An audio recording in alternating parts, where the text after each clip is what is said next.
This entire rank 2, has it sunk in? Do you feel it is surreal? सपना जैसा तो नहीं लग रहा है? बस अपने जैसा तो लग ही रहा है। यानी कि कल जब मैं रिजल्ट 1 बजे करीब आया था, मैं सो रहा था उस टाइम पे, मेरी मम्मी मेरे पास आई और मेरे को बोलती हैं कि तुम्हारी AR2 आई है। सो आई वाज लाइक ये नहीं हो सकता है, आप मजाक कर रहे हो। उनका एक ड्रीम था मेरे फादर का कि मैं डॉक्टर बनूं।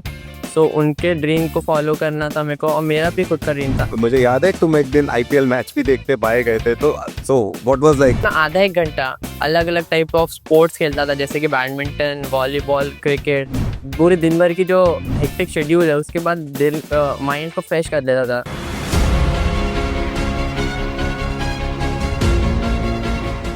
हौसले जिनके चट्टान हुआ करते हैं, रास्ते उन्हीं के आसान हुआ करते हैं। है नादान न घबरा परेशानियों से, ये तो पल भर के मेहमान हुआ करते हैं। नमस्कार and welcome to another episode of the series champions of Aakash. I am Jeen Thomas John and I am extremely proud to be hosting this programme today with one of our champions, Utkarsh Awadhia, who scored All India Rank 2 in NEET 2025, जिसका result कल publish हुआ। AIR2, सबसे पहले तो ये पूछूंगा मैं तुमसे कि नींद आई कि नहीं आई रात को? तब मेरे को तो कल रात को बहुत अच्छी नींद आई। It was like one of the most peaceful नींद of my entire life.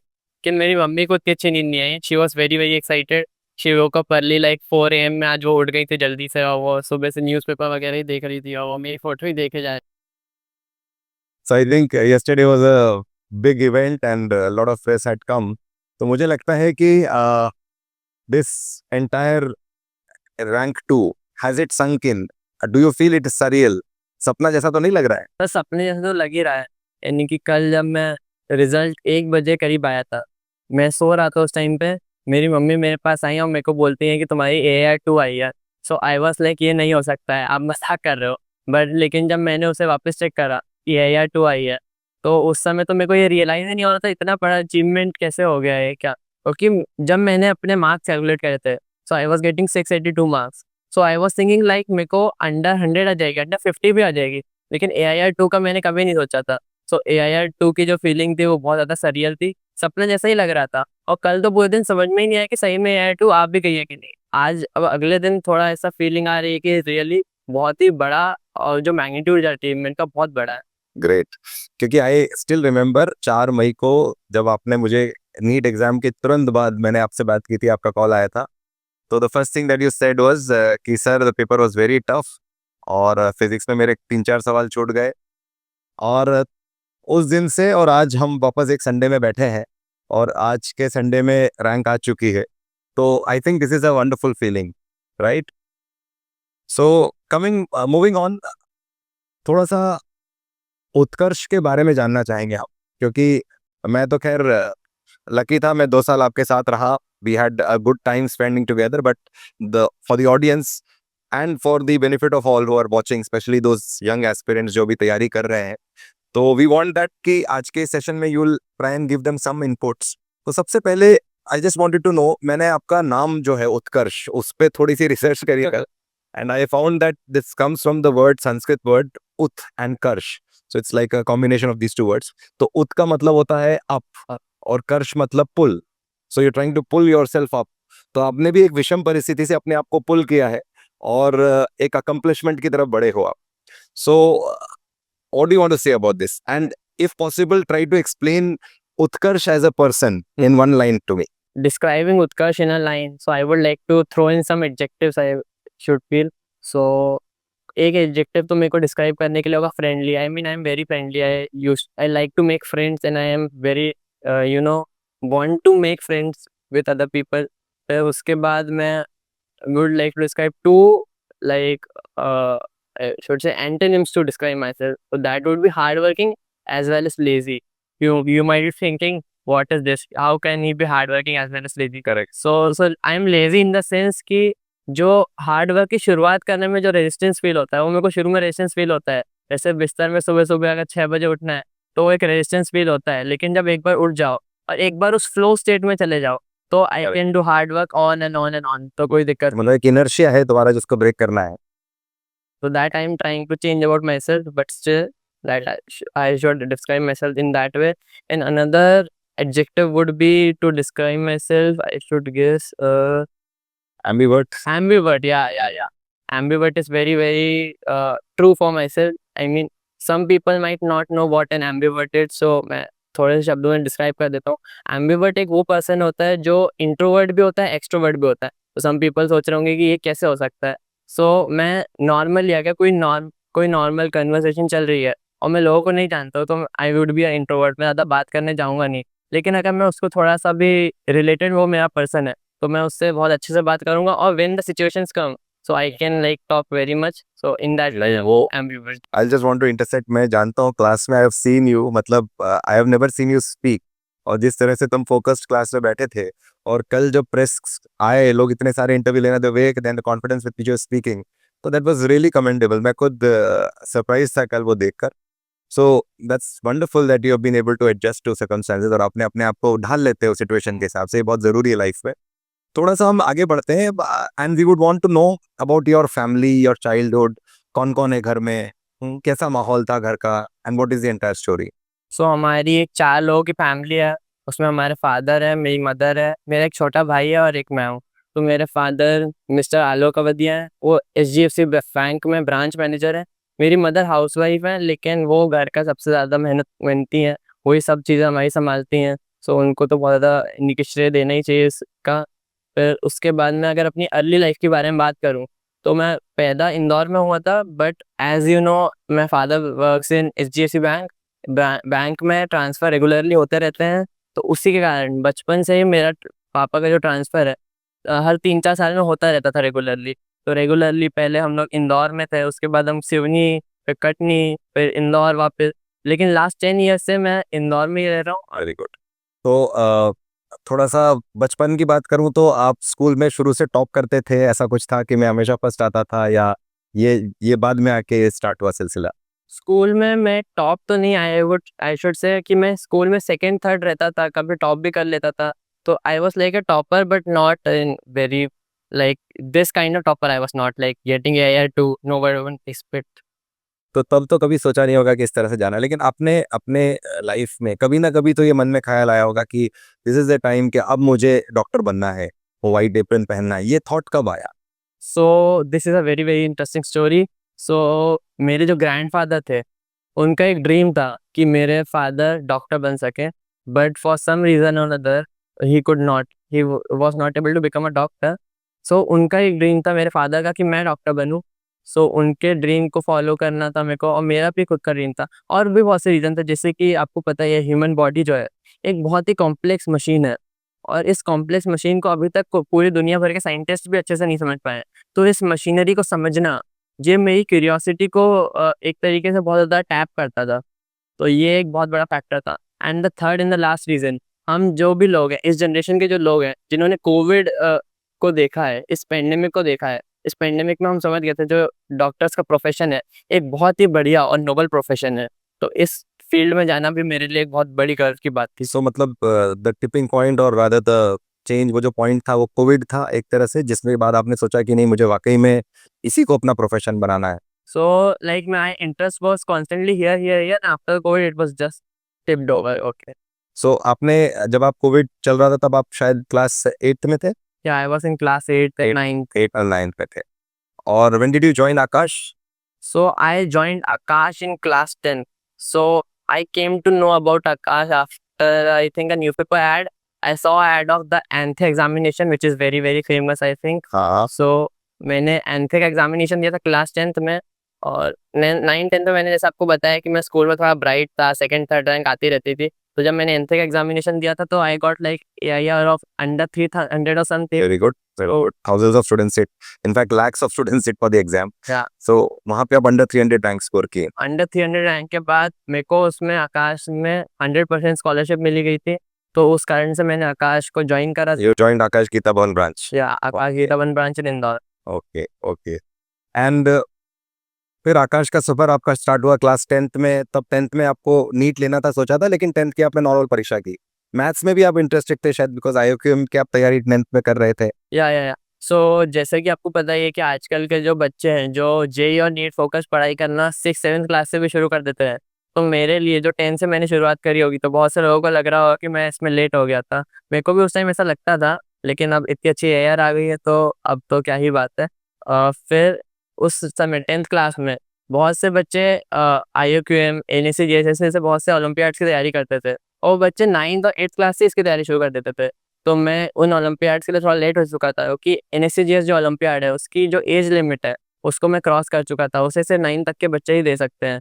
So 10th में मेरे पास तैयारी करने के लिए फिर IOQM ओलंपियाड ही था, तो मैंने मैथ्स ओलंपियाड की तैयारी करी। मैथ्स भी मेरे को बचपन से ही बहुत ज़्यादा फैसिनेटिंग लगता था, क्योंकि पूरी दुनिया की एक यूनिवर्सल लैंग्वेज इज मैथ्स। तो Absolutely.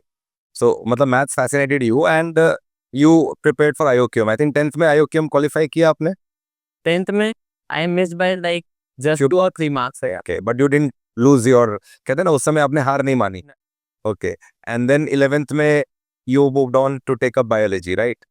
And you joined our 11th 12th NEET integrated program. Yeah. Okay. So अब जैसे आपने join किया and you were selected in a very good batch, you know, Center of Excellence batch, and then you were working in that batch. तो आपने इसमें ये जो सफर रहा उस दौरान आपने जो पढ़ाई करी, यहाँ पे फोकस पढ़ाई हुई आपकी, उसके कुछ हाइलाइट्स बताइए, क्या होता था, कैसा दिन जाता था आपका, क्या कैसी पढ़ाई होती थी, आपके सर्कल जो था कैसा मिला आपको? हाँ, वो सब बताने से पहले मैं आपको ये चीज़ बताना चाहता हूँ कि जैसे सर ने बताया COE बैच के बारे में, सेंटर ऑफ एक्सेलेंस बैच के बारे में। तो इस बैच के बारे के लिए मेरे को सबसे पहले मेरे 10th क्लास के आकाश के फिजिक्स टीचर ने बताया था। और ये जो मेरे 10th क्लास के आकाश के फिजिक्स के टीचर थे, उन्होंने ही सबसे पहले मेरे लिए, मेरे मन में जो फिजिक्स की एक फैसिनेशन थी वो क्रिएट करी थी। तो उन्हीं कारण आई थिंक उन्होंने जो इतने अच्छे से मेरे को जो फिजिक्स पढ़ाई थी उसी कारण I was able to get into the COE batch. Now getting into your question, आपने जो पूछा कि मेरा शेड्यूल कैसा रहता था, तो मेरी नॉर्म में यानी कि I was early bird. I used to wake up early at 6, 5:30, 6:30। I used to sleep also early about 10 और 10:30। 10 उस समय मैं यानी कम से कम 7 से 8 घंटे की नींद लेता था। सब लोगों के लिए बहुत ज़्यादा ज़रूरी है, जो भी फ्यूचर एस्पिरेंट इसको देख रहे हैं, 7 से 8 घंटे नींद तुमको लेनी है, बहुत ज़रूरी है। क्योंकि कई बच्चे तो मुझे बोलते हैं सर हम 5 घंटे सो रहे 4 घंटे. आई think that is that's not a correct thing, right? Yeah. Your productivity will decrease drastically if you're sleeping like 4 to 5 hours. So Yes. please sleep at least 7 to 8 hours. Great great, hmm. That's a very positive thing. और आपने एक बहुत बड़ा decision लिया 11th में, that you know staying in Indore itself. आपने अपना घर छोड़ा, कहते हैं ना घर छोड़कर आप हॉस्टल की तरफ गए और आपने एक हॉस्टल में अपने आप को एनरोल किया, हॉस्टल में रहकर आपने पढ़ाई करी. तो ऐसा क्या था, कहीं आपने वो बात तो नहीं सुनी थी जिम रॉन की you are an average of 5 people you spend most time with? तो ऐसा तो नहीं था मन में कि मेरे को एक अच्छी कंपनी मिलेगी? क्या था, what was the driving point? So first of all तो जैसे कि बहुत से बच्चों को पता होगा जो घर पे रह के तैयारी कर रहे हैं, घर पे आपके पेरेंट्स होते हैं, आपके यंगर ब्रदर्स होते हैं, रिलेटिव्स भी रेगुलरली आते रहते हैं। सो जितना भी ट्राई कर लिया जाए, थोड़ा बहुत डिस्ट्रैक्शन तो होते ही हैं। तो उनको मिनिमाइज, एकदम मिनिमाइज करने के लिए आई चूज दैट हॉस्टल्स। और हॉस्टल्स में रहना बहुत एक अच्छा डिसीजन था, जो एट द एंड रीप करा, जो फ्रूट मिला मेरे को, इसके अच्छी रैंक आई। फिर लेकिन मैं एक और बात कहना चाहूँगा कि ये जो हॉस्टल में मैं आया, हॉस्टल में आके सिर्फ डिस्ट्रैक्शंस ही नहीं थे। हॉस्टल में आके जो मेरे को कंपनी मिली, जो मैंने फ्रेंड्स बनाए, जो लोग नीट की तैयारी कर रहे थे, उनके साथ हम लोगों ने आपस में एक दूसरे की मदद करी। मैं फिजिक्स में अच्छा था, कोई बायोलॉजी में अच्छा था, कोई केमिस्ट्री में अच्छा था। सो हम सब आपस में गिव और टेक रिलेशनशिप में थे, एक दूसरे की मदद करते थे, और आपस में हम लोगों ने बहुत मेहनत करके सबने अच्छी रैंक हासिल करी। और क्योंकि घर पास में ही था तो आप हमेशा मम्मी का और पापा का जो मतलब प्यार है वो भी मैं इसलिए करते थे, मम्मी का खाना भी मिल जाता था बीच बीच में, आप घर भी चले जाते थे. या रेगुलरली मेरे मम्मी पापा हर 2 हफ्ते में आते थे, मैं भाई हर 2 महीने में घर चले जाता था। करेक्ट. तो मुझे याद है मैं भी कई बार आपके हॉस्टल में आया हूँ और रात को डिनर टेबल पे आप लोग रामायण देखते थे सारे बच्चे मिलके. या थोड़ा सा उसके बारे में बताइए कि was it like but that was your unwind point, वो टाइम था जब आप लोग थोड़ा सा अनवाइंड करते थे? तो हॉस्टल की जो डिनर टेबल होती है ना, एक बहुत ही अमेजिंग एक्सपीरियंस होता है। यानी कि जो बच्चे अभी हॉस्टल में नहीं गए हैं और अभी मेडिकल कॉलेज में हॉस्टल में जाएंगे, वो समझ जाएंगे कि मेडिकल कॉलेज में जो डिनर टेबल होती है उसमें ऐसी ऐसी कॉन्वर्जेशंस होती हैं, ऐसे ऐसे एक्सपीरियंस होते हैं जो कि तुम लाइफ टाइम यानी कि याद रखोगे। सो dinner table is a very very special place in hostel. फिर वहाँ पे हम लोग रामायण देखते थे, महाभारत देखते थे, सीनियर्स के साथ इंटरेक्शन करते थे, और उन इंटरेक्शंस का हमें बहुत ज़्यादा फ़ायदा हुआ। हमारे जो सीनियर्स थे उनकी भी बहुत अच्छी रैंक आई थी, और वो हमें ऐसी ऐसी वैल्यू सिखाते थे जो हमको इस नीट की जर्नी में बहुत ज़्यादा हेल्प करी। Great. And I also caught you once, मतलब मुझे याद है तुम एक दिन आईपीएल मैच भी देखते पाए गए थे, तो you didn't have a smartphone, right? या तो but you had a tab. या हाँ. सो व्हाट वाज लाइक कि थोड़ा सा रिलैक्स करने के लिए क्या करते थे, क्योंकि तुम रेगुलर स्मार्टफोन पे तो नहीं थे, व्हाट्सएप फेसबुक वगैरह। नहीं। सो ऐसा था कि हमारी जो दिन भर की क्लासेस होती थी 6-7 घंटे की क्लासेस के बाद जब मैं शाम को 6-6:30 बजे वापस आता था, उसके बाद मैं आधा एक घंटा अलग अलग टाइप ऑफ स्पोर्ट्स खेलता था, जैसे कि badminton, volleyball, cricket.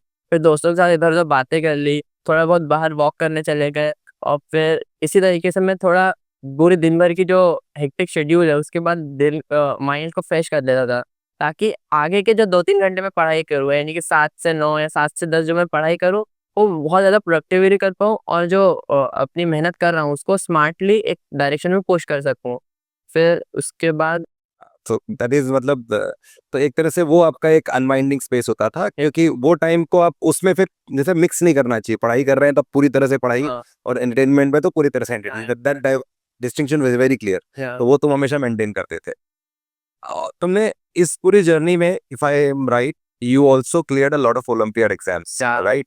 So I think in class 11th you qualified IOQA, that is a NP, NSEA, right? NSEA and IOQMU, और both you qualified these two exams, और साथ में IOQB भी आपने क्वालिफाई किया, and you also qualified for the OCSC camp in class 11th itself, और उसके बाद 12th में जाके NSEP NSEC भी आपने क्वालिफाई किया और वापस OCSC कैंप गए। तो इसके बारे में थोड़ा सा बताइए कि क्या, what was the learning experience in these camps, वहां जाकर आपको कैसा फील हुआ, और इन ओलंपियाड एग्जाम्स को निकालने से how did that help in NEET exam? So first of all जो ओलंपियाड्स जो थे, जैसे कि फिजिक्स केमिस्ट्री ओलंपियाड था, इस साल का नीट का पेपर आपको पता ही है, केमिस्ट्री और फिजिक्स। फिजिक्स तो was on next level, chemistry भी बहुत ज़्यादा डिफिकल्ट था। सो इस इतने डिफिकल्ट पेपर को सॉल्व करने के लिए जो फिजिक्स का लेवल था बहुत ज़्यादा हाई रिक्वायर्ड था। मेरा वो अच्छी प्रिपरेशन थी, और उस प्रिपरेशन में एक बहुत बड़ा कारण था एनएससीपी। मैंने क्लास 11th में भी एनएससीपी में अच्छे मार्क्स लाए थे, और क्लास 12th में तो एनएससीपी क्वालिफाई भी किया था और आईएनपीएचओ भी लिखा था। So this was like a very big turning point for me for getting like AIR 2, because in this paper the physics was the like a tiebreaker. So who got more marks in physics was like getting the better rank. Better rank, great. तो वो आपको मतलब वो आपको लगा कि आकाश में जो उस समय हम आईआईटी के भी प्रॉब्लम्स नीट के बच्चों को करा रहे थे, हाँ, तो that didn't go in when, right? yeah. सो वो आपको मेहनत मुझे लगता है काम आ गई, क्योंकि आपको आई थिंक मुझे लगता है कि आईआईटी जेई मेंस के भी मॉड्यूल सभी बच्चे ने नीट के बच्चों ने किए थे, और एडवांस के भी कुछ प्रॉब्लम्स आपको लगातार करा रहे थे केमिस्ट्री और फिजिक्स में। सो एक और खास बात जो मैं देख रहा था आपके पूरी जर्नी में कि क्योंकि during the course of your mentorship हम we had to analyse your results, तो मैंने ये देखा कि जो साल भर टेस्ट हुए, इनफैक्ट रादर 2 साल तक जो टेस्ट हुए आकाश में, उसमें फोर्टनाइटली टेस्ट हुआ, राइट? जो जो आपके हर फोर्टनाइटली में होता था, तो आई थिंक करीब 24 फोर्टनाइटली टेस्ट हुए होंगे। हाँ, इनमें आपका एवरेज करीब 708 का आया। ये बहुत कमेंडेबल बात है कि आपने करीब 24 टेस्टों में 708 का एवरेज मेंटेन किया। आपने क्यूमुलेटिव टेस्ट, जो हर 3 फोर्टनाइटली टेस्ट के बाद हम एक क्यूमुलेटिव टेस्ट लेते थे उन तीनों टेस्ट का, उसमें भी आपने करीब 712 का एवरेज मेंटेन किया। और जो आकाश की सबसे कवेटेड एग्जाम है, Aakash all India test series AIATS, और उसके अंदर 2 साल के अंदर मैं तुम्हारा एवरेज देख रहा हूँ 25 टेस्टों में 715 का एवरेज है। आई थिंक मैंने बहुत कम बच्चों को अभी तक अपने करियर में 20-25 साल से पढ़ा रहा हूँ, बहुत कम बच्चों को देखा है 715 का एवरेज कट करते। तो ये कंसिस्टेंसी का राज क्या था? How are you able to get consistently such good scores? So इस कंसिस्टेंसी का एक बहुत बड़ा जो रीज़न था कि बहुत से जो बच्चे होते हैं वो नीट के इस वास्ट सिलेबस को, यानी कि 100+ चैप्टर्स है, बहुत बड़ा सिलेबस है, इसको देख के घबरा जाते हैं। उससे इतना बड़ा सिलेबस 2 साल के टाइम पीरियड में हम कैसे कवर करेंगे? बट मेरा जो एम होता था कि हमारे जितने भी हर 2 हफ्ते में या हर महीने में जो टेस्ट हो रहे हैं, उस टेस्ट के सिलेबस को देखना, और उन 2 हफ्ते के टाइम पीरियड में उस सिलेबस की ऐसी मास्टरी कर लेना कि उस के रिलेटेड कोई भी क्वेश्चन आ जाए उसमें मैं फंबल ना हूँ, उसको मैं हर सही तरीके से कर पाऊँ, कोई सिली मिस्टेक ना करूँ, ओएमआर मिस्टेक ना करूँ, और एकदम उसमें मास्टरी पा लूँ। यही मेरा एक एम होता था। मैं हर टेस्ट टू टेस्ट चलता था, क्योंकि ये जो नीट की जर्नी है बहुत लंबी जर्नी है। It's like a marathon 22 kilometres की। तो तुम ऐसा नहीं है कि पूरे आगे तक लास्ट तक बस देख लोगे कि इतने दूर है और बस डिसहार्टन हो जाओगे। तुम्हें हर माइलस्टोन टू माइलस्टोन चलना पड़ेगा, हर छोटे-छोटे जो माइलस्टोन है उनको सेलिब्रेट करना पड़ेगा। जो उस माइलस्टोन में अगर पहुँचते वक़्त तुमसे कोई गलती हुई है, उनको एनालाइज़ करना पड़ेगा और अगले माइलस्टोन तक उसको सुधार के उसको सही करना पड़ेगा। तो यही मेरा एम हुआ करता था कि जो टेस्ट आ रहा है उसको ऐसे फ़ोकस से दूँ कि ये मेरा नीट का एग्ज़ाम है। ऐसे सोचूँ कि ये नीट का एग्ज़ाम है, इसको तो मेरे को फोड़ना ही है, और ऐसे ही मैंने अपनी नीट वो हम कहते हैं ना, जैसे हर टेस्ट के पहले भी जैसे आप तैयार होके जाते हो पूजा करके, टीका लगा के और बकायदा मीठे दही खा के जाओ ना, तो उस तरह का एक प्रिपरेशन मेंटली भी होना चाहिए हर टेस्ट को उसी एटीट्यूड के साथ देना है। तो ये कंसिस्टेंसी तो थी। अब सडनली अब आया अपना 4 मई, राइट, 4 मई का एग्जाम का डेट। हाँ। और उस दिन सुबह तो नीट डे जो था आपका, आपने बहुत सारी स्ट्रेटेजीज बनाई होगी कि इसको मैं पहले करूंगा। तो जैसे just walk me through that day कि उस दिन नीट 2025 का जब 4 मई का दिन था, संडे सुबह, हाउ वाज योर डे, कैसे गया और आपको फिर क्या क्या उस दिन एक्सपीरियंस किया, because that is very usual, that is very important for all the students to know. तो नीट के जो डे था full of ups and downs था, अप्स थोड़े कम से डाउन थोड़े ज्यादा ही थे। ग्रेट। तो सुबह सुबह मैं थोड़ा जल्दी उठा, आई मीन 7-8 बजे उठा था, नहीं नॉर्मली जितना मैं उठता था उससे थोड़ा सा लेट था, लेकिन तब भी बाकी लोगों के कंपैरिजन में थोड़ा जल्दी था। 7-8 बजे मैं उठा, मैं अच्छे से तैयार हुआ। उस टाइम मेरे को ज़्यादा भूख नहीं लग रही थी, लेकिन अभी मैंने थोड़ा बहुत खाया। थोड़ा खा के मेरे को थोड़ी वॉमिटिंग से भी हुई, थोड़ी अब अनईजी सा फील हो रहा था कि नीट का एग्जाम बहुत पास आ रहा था। फिर उसके बाद मैं वहाँ पहुँचा। वहाँ मैं पहुँचा तो बहुत ज़्यादा गर्मी थी, यानी कि बहुत ही ज़्यादा गर्मी थी, स्कॉचिंग हीट थी। लेकिन मैं इसके लिए प्रिपेयर्ड था।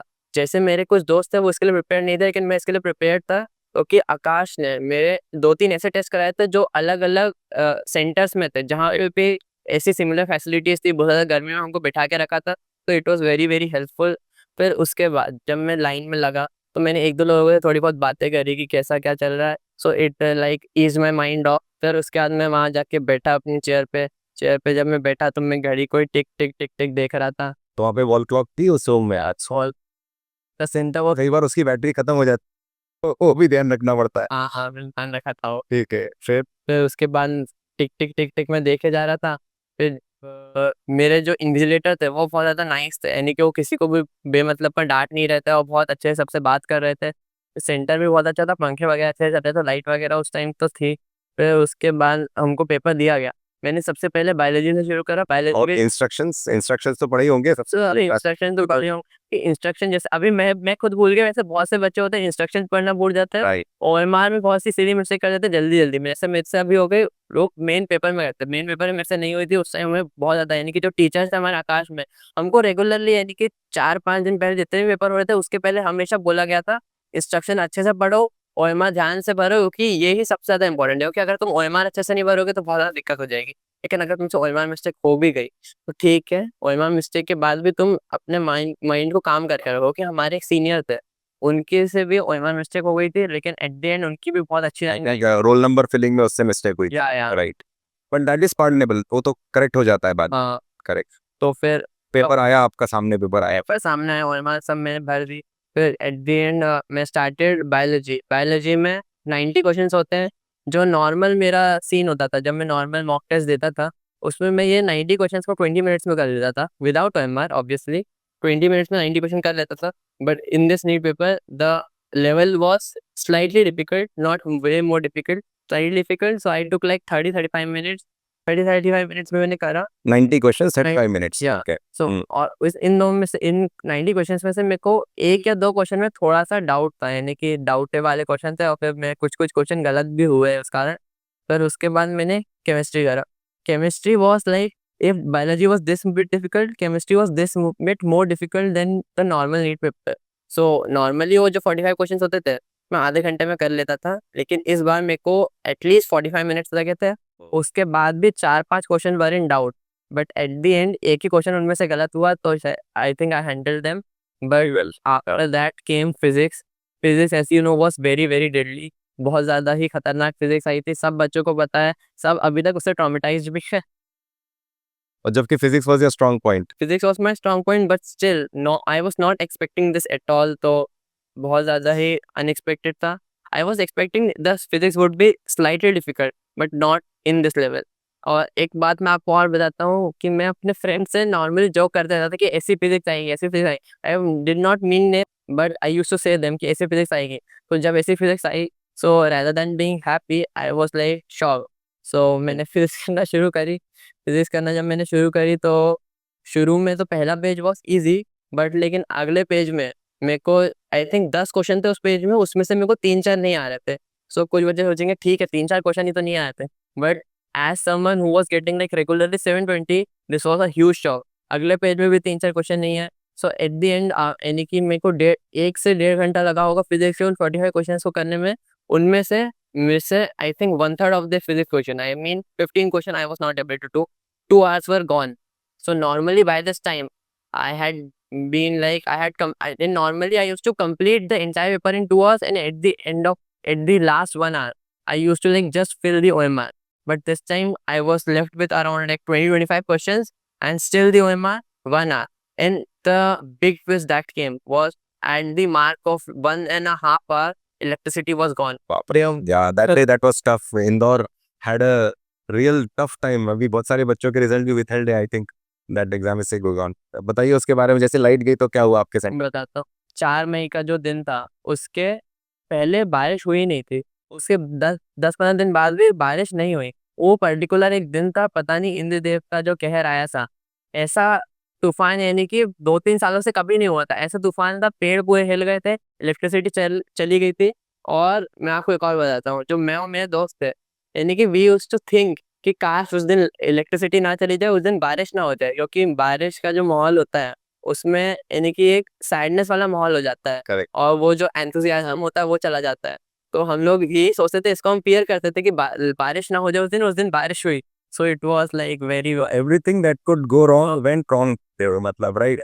और उसके बावजूद how did you manage to keep your calm, because आपके सामने एक नहीं लगातार दिक्कतें आ रही थी।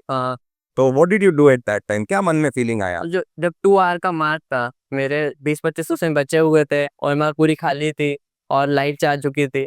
उस टाइम पे मैंने अपने आप को काम करा, मैंने आंखें 1-2 मिनट के लिए बंद करी और अपने टीचर्स, अपने पेरेंट्स, इनके बारे में सोचा और ये सोचा कि उन्होंने कैसे मेरे को बताया था कि तुम्हें बहुत सी डिफिकल्टीज फेस करनी पड़ेगी नीट के एग्जाम में।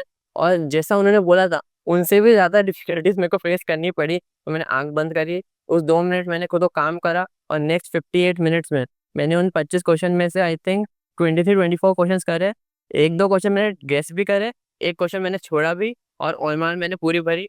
और इसके बाद Super. And you scored 165 out of 180 in physics, right? 166 and 166. just one question. Super, super. That's a great feat. मतलब it's not a small thing. और ये मुझे लगता है this is going to be a big lesson for you. आगे जीवन में भी ये घटना आपके लिए बहुत important रहेगी Yeah. कि when you wanted to give your 100%, you delivered. So you pulled yourself up. I would still not say it was 100%. So अब जैसे हम लोग काफी देर से बात कर रहे हैं, थोड़ा सा मैं ये जानना चाह रहा हूँ, व्हाट डू यू फील कि एक अच्छे स्टूडेंट की क्या क्वालिटीज होनी चाहिए? बिकॉज आई थिंक मुझे जहां तक दिख रहा है, मैंने भी तुम्हें जो देखा है, I have rated you among one of my top students, I should say. तो ये जो जर्नी है, इसमें what do you think are the traits? एक आज जो बच्चा आज तैयारी कर रहा है, आज हो सकता है वो 1 साल ड्रॉप लेकर वापस पढ़ना चाह रहा है, या वो अभी 10th से 11th में जाके 2 साल की तैयारी कर रहा है, तो उसको इस प्रोसेस में क्या करना चाहिए? What are the few points, आप वो बताइए। I think that will be very useful for this. या आई विल टेल ऑब्वियसली।